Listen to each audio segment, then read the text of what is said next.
Greetings GCC and welcome to the 2010 Bible Read-Through. My name is Carey and today we're going to be looking at the book of Exodus. The main theme of the book of Exodus seems to be that God will bless His people and no kingly power will thwart His plans to deliver the righteous and punish the wicked. The book of Exodus begins where Genesis left off. The descendants of Israel from Jacob who came to Egypt and settled in the land of Goshen.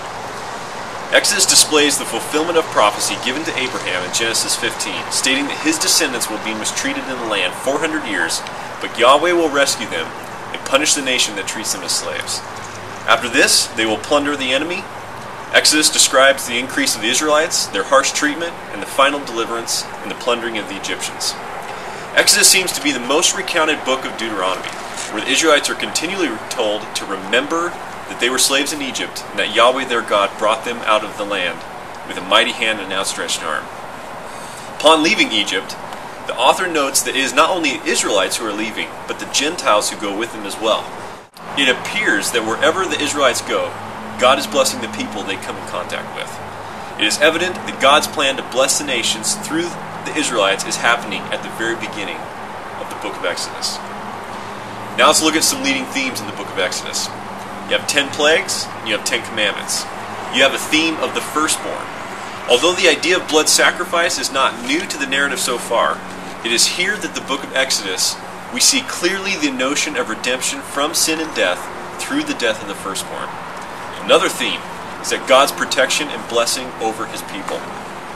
One leading theme the author continually seems to imply is that Yahweh's protection of His people, as well as the fulfilling of His promise to bless them. We see this in the first chapter of the book, that although the Israelites are being oppressed, they nonetheless continue to multiply. This blessing is not only for God's people, but for anyone who chooses to obey Him. In the same chapter, we are then told that the midwives who disobey Pharaoh because they fear Yahweh are blessed by God and given families of their own. Another theme is the display of God's glory. Throughout the book of Exodus, God's design is to display His glory through His mighty acts and wonders. These wonders are not only to show Israel that Yahweh is God, but that they also are designed to show the Egyptian Gentiles God's authority and power. God's purpose, through the hardening of Pharaoh's heart and through the destruction of the Egyptian army, is to bring glory to Himself.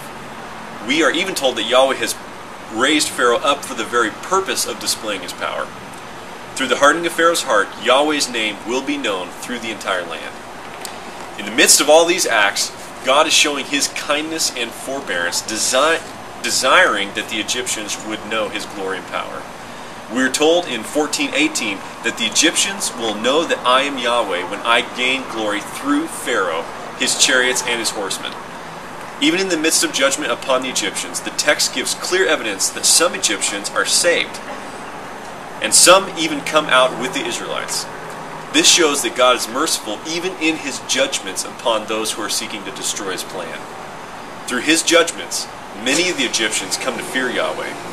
We are also told that in 34:10 that the people living among the Israelites will see the awesome work that Yahweh has for His people, and they might believe in Him and be saved.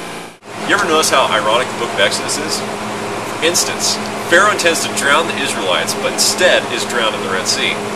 Israel is brought out of slavery from Egypt, yet brought into a greater slavery of God's law. The daughters of Pharaoh raise the one who will lead the Israelites out of Egypt.